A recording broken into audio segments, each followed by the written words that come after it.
So it's been a few days now since the Florida shooting, and inevitably there has been all the debates online.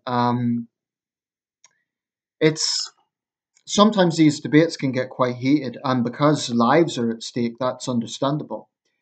But for those who are actually on the forefront of this, it's a lot more than just words. It really is their lives, and apparently there's calls for a walkout of high schools until a mass walkout. I forget which date is being proposed, but until Congress does something about this problem. That's a radical step, but maybe it's time radical steps are needed because it's those students' lives that are at stake here. It's no exaggeration. Um, I know that there's been big protests in Florida, and I don't often support student movements, but on this occasion, I think they're absolutely right. There's been passionate speeches and there has been growing anger. I'm really not surprised because when the head of state is offering thoughts and prayers um, instead of any actual action, I mean, it's very clear that Trump doesn't want to talk about it. And I have to say, I thought his response was predictably very weak and very, just frankly, rather pathetic. And it was so obvious that he was pandering to the gun lobby by refusing to even mention guns. I I'm very upfront about where I lie with this. I believe that it is clear something needs to be done to deal with this situation. I'm realistic enough to know that guns are never going to go from America, and you're never going to have a situation where there is no gun violence. But there has to be a change in a situation whereby mass shootings are becoming the norm, happening every few months. That is not a normal situation, and it shouldn't be normalized. I mean, notwithstanding all the injuries that are being caused and the pain of losing loved ones, it's also there's going to be a huge amount of PTSD from survivors, and that in turn is going to put huge burdens on the American health system, which incidentally, when these mass shootings occur, Republicans are very quick to talk about mental health, and yet, paradoxically, they are the ones who are against universal health care, making it easier for Americans to have have access to those facilities. It's all to do with money.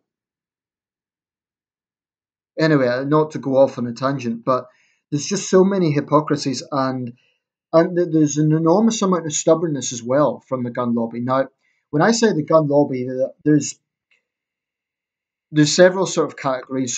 There's gun owners who believe that any mention of gun regulation is taking away our guns, and I think that they're scared and paranoid. That's my honest view. Then there is those politicians, particularly in the GOP, maybe one or two Democrats, but particularly in the Republican side, who rely on campaign donations from gun lobby groups like the NRA. Marco Rubio, for example, took, I believe, something like $3 million. I don't know exactly, but it was a lot of money. And almost unanimously, they come out with the same, like, oh, it's terrible what's happened. Let's offer thoughts and prayers, and let's do absolutely nothing about it. And then you have the gun zealots, people who like really stock up because they think the government's going to take over, and who I would describe as gun nuts. So I want to make this video as concise as possible. I'm just going to touch as briefly as possible on some of the arguments which I think are just so flawed. I'll probably be repeating some of the things I said in the previous video, but it's an ongoing situation. Firstly, this idea, like this line, banning guns won't work. Well, very few people are proposing banning all guns because even if that was what they wanted, it wouldn't be possible. So let's just stop that straw man argument.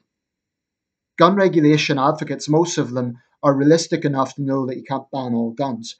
And as a follow up to that, disarming law abiding citizens will only help the criminals. Who said anything about disarming law abiding citizens? If you are a law abiding gun owner, I can't see anything that is going to affect that. But the irony is that actually most gun owners, when you ask them basic questions, such as, do you think someone with serious mental health problems should have access to a firearm? They would say, no, I don't.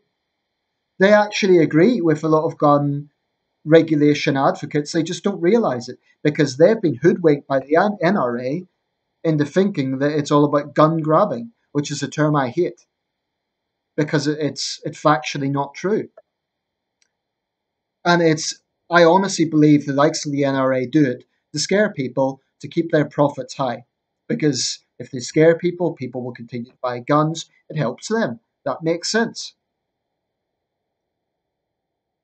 But there's so many worn out, flawed arguments. Oh, if the shooter didn't use a gun, he would have used knives or a car or a hammer. Well, of course, there's other weapons, and knives aren't toys. Yes, they can kill, but someone getting involved in a frenzied knife attack, possibly they will kill one or two people, but I think the chances are there'll be far more people injured, and more people are likely to survive that. There's absolutely no comparison between a knife, no matter how big it is, um, versus a weapon that can fire over, multiple rounds over a short period of time. There's no comparison. There's absolutely no comparison. And to me, that's just a cop out. Oh, well, they could do this, so let's do nothing. As for vehicles, yeah, there has been attacks with vehicles. We've seen that with terrorist attacks in Europe. But the point is, vehicles are not primarily a mode to kill. Um, and guns are. That's the difference. Guns are designed to kill, vehicles are primarily a mode of transport. The fact that they can be used to kill is a problem, but that's a fundamental difference, and there's no comparison. So, see false analogies the gun lobby makes. Um, and there are a lot of other areas, but if there was a pandemic, people would expect the president to act on it and Congress to act on it. Or let's say there was a terrorist attack. Let's say there was an Islamist attack in Florida or Texas tomorrow. The same people are basically saying, let's do nothing about guns, would be out in force saying, oh, we need to deal with this terrorist problem. When the bottom line is they're both problems. It just so happens that in Europe, there is a greater threat from Islamist violence. I think there's partly geographical reasons for that. But America has a problem with gun violence. And I get so angry at the stubbornness of people in not recognizing this. This stupid line, oh, don't blame guns. Like they've got nothing to do with it. It's people that kill. Yeah, people can kill. But here's the thing, you get violent people in every country. Countries that have tough gun regulation, we don't have a shortage. We're not all calm, nice people. We get our nuts as well. We get extreme people. But the difference is they do not have easy access to firearms. They just don't.